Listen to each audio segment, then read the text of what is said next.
Fundamental rights, मौलिक अधिकार।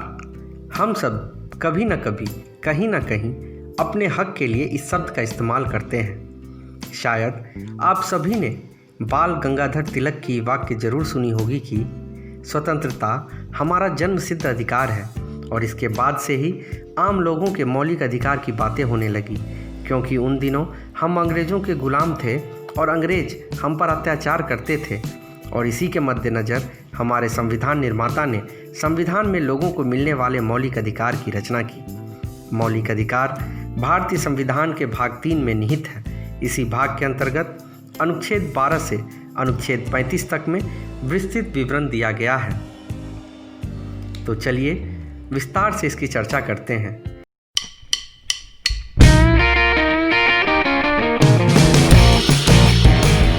कि हम सबों को अपने मौलिक अधिकार मालूम होने चाहिए। कई बार अज्ञानतावश आम व खास लोग हमारे मौलिक अधिकारों का हनन करते हैं और हम चुपचाप उसे सहन करते हैं, अपने हक के लिए आवाज़ नहीं उठा पाते हैं। लेकिन इस वीडियो को पूरा देखने के बाद आप अपने मौलिक अधिकार न केवल जान पाएंगे, बल्कि अगर कोई आपके मौलिक अधिकार का हनन कर रहा होगा तो आप अपनी आवाज़ भी बुलंद कर सकते हैं। हमारे संविधान में कुल 7 तरह के मौलिक अधिकार का विवरण दिया गया है, लेकिन वर्तमान में संविधान में संशोधन करने के बाद अब 6 तरह के मौलिक अधिकार मौजूद हैं। क्यों और किस संविधान संशोधन के तहत इसे हटाया गया, इन सब की हम चर्चा करेंगे। सबसे पहले मैं आपको उन 7 तरह के मौलिक अधिकारों से परिचित करा दूं। उन सभी का जिक्र किस किस अनुच्छेद में मिलता है, सभी बिंदु पर मैं प्रकाश डालूंगा। सबसे पहला मौलिक अधिकार है राइट टू इक्वालिटी, अर्थात समानता का अधिकार। इसका उल्लेख अनुच्छेद 14 से 18 में मिलता है। दूसरा, राइट टू फ्रीडम, अर्थात स्वतंत्रता का अधिकार। इसका उल्लेख अनुच्छेद 19 से 22 में मिलता है। तीसरा, राइट अगेंस्ट एक्सप्लॉयटेशन, अर्थात शोषण के खिलाफ अधिकार। इसका उल्लेख अनुच्छेद 23 से 24 में मिलता है। चौथा, right to freedom of religion, अर्थात धर्म की स्वतंत्रता का अधिकार। इसका उल्लेख अनुच्छेद 25 से 28 में मिलता है। पांचवा, कल्चरल एंड एजुकेशनल राइट, अर्थात सांस्कृतिक और शैक्षिक अधिकार। इसका उल्लेख अनुच्छेद 29 से 30 में मिलता है। छठा, राइट टू प्रॉपर्टी, अर्थात संपत्ति का अधिकार।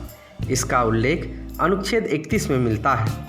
सातवां, राइट टू कॉन्स्टिट्यूशनल रेमेडीज, अर्थात संवैधानिक उपचारों का अधिकार। इसका उल्लेख अनुच्छेद 32 में मिलता है। तो आइए अब हम प्रत्येक मौलिक अधिकार के बारे में विस्तृत से जानेंगे।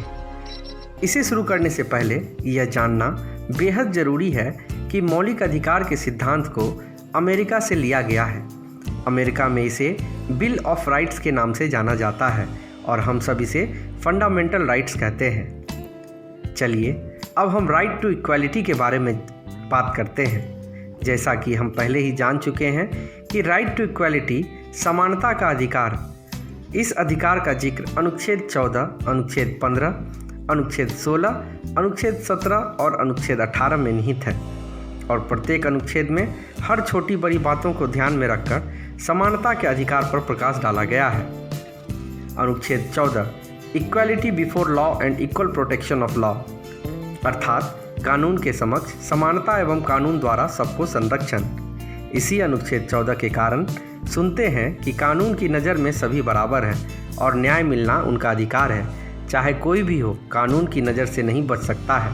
कानून सबको संरक्षण प्रदान करता है, किंतु इसमें कुछ अपवाद हैं। अनुच्छेद 361 के अंतर्गत भारत के राष्ट्रपति और सभी राज्यों तथा केंद्र शासित प्रदेशों के राज्यपाल व उपराज्यपाल पर यह अनुच्छेद 14 प्रभावी नहीं है। इसलिए आप सुनते होंगे कि कभी भी किसी राज्यपाल या राष्ट्रपति पर पद पर रहते हुए आपराधिक मामला नहीं चल सकते हैं।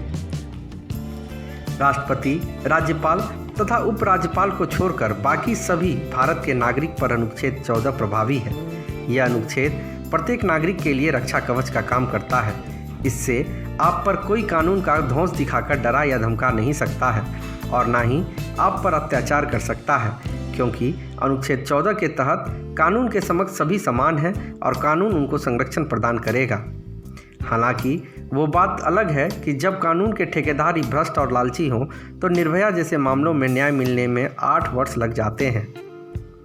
और भी कई उदाहरण हैं जिससे अपने कानून व्यवस्था की लचर व्यवस्था दिखाई पड़ती है। अंततः न्याय सबको मिलता है। अनुच्छेद 15 prohibition of discrimination on the basis of religion, caste, colour, gender and place of birth, अर्थात भारत में किसी भी व्यक्ति से धर्म, जाति, समुदाय, रंग और लिंग एवं जन्म के स्थान के आधार पर भेदभाव नहीं किया जा सकता है। भारत में पूर्व से इस तरह के भेदभाव आम थे। लोग से घृणा करते थे।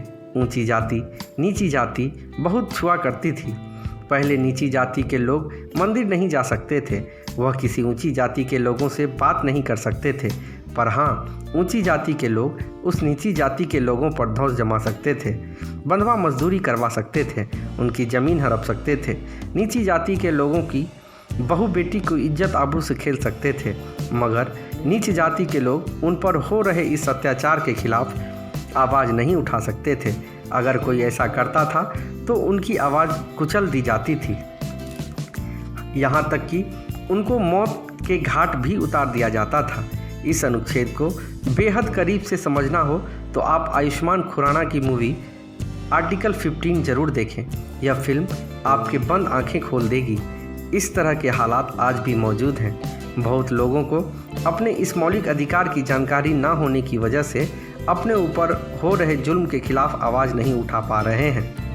बैकवर्ड फॉरवर्ड की घूंटी सिस्टम के जड़ तक फैली है और इसे सरा रही है। अगर और नज़दीक से जातिवाद को समझना है तो अपने प्रधानमंत्री नरेंद्र मोदी को देखें।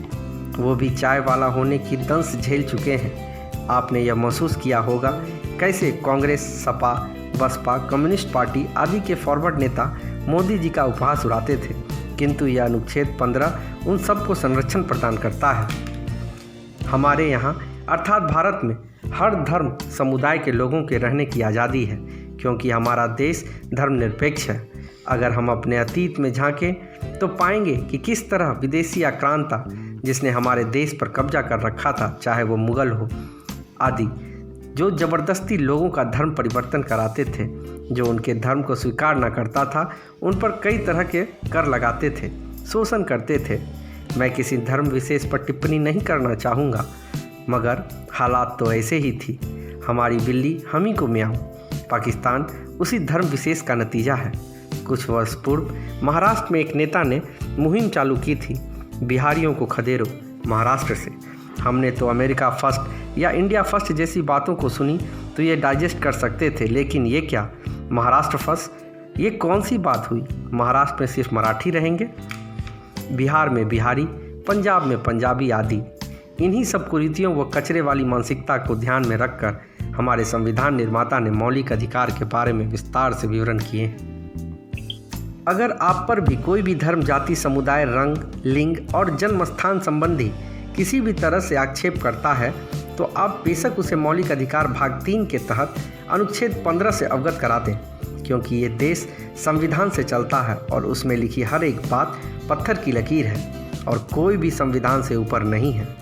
अनुच्छेद 16 इक्वालिटी ऑफ अपॉर्चुनिटी, अर्थात भारत में सरकारी नौकरी में हर व्यक्ति को बराबरी का मौका, रिजर्वेशन या आरक्षण इसी अनुच्छेद के तहत मिलता है। अमीर और गरीब, ऊंच व नीच की खाई को भरने के लिए हमारे संविधान निर्माताओं ने इस अनुच्छेद को लिखे हैं। वह जानते थे कि अमीर और अमीर होगा और गरीब, या यह कहे कि एक खाई जो पहले से बनी थी वो और गहरी होती। खैर, अब भी स्थिति बहुत हद तक ऐसी ही है, लेकिन हालात नियंत्रण में हैं। सभी को इस अनुच्छेद ने समान अवसर दिए हैं।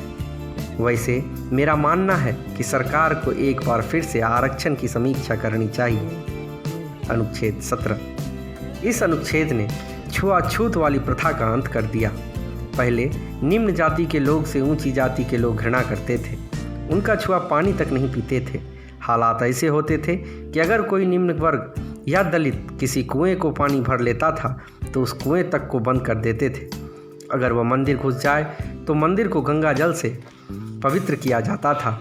हालांकि हालात अभी भी कमोवेश वैसे ही हैं। जहां लोगों को अपने इस मौलिक अधिकार का मान नहीं है, सरकारें अपनी तरफ से उन्हें जागरूक कर रही हैं। कई और उनके हित को ध्यान में रखकर नए नियम व कानून बना रही हैं ताकि उन लोगों को भी संरक्षण मिले, उन पर हो रहे अत्याचार रुके। अनुच्छेद 18 उपाधियों का अंत। मतलब अंग्रेजों के ज़माने में अंग्रेज कुछ व्यक्ति विशेष को उपाधियों से सम्मानित करते थे। यह एक अजीब सी स्थिति होती थी।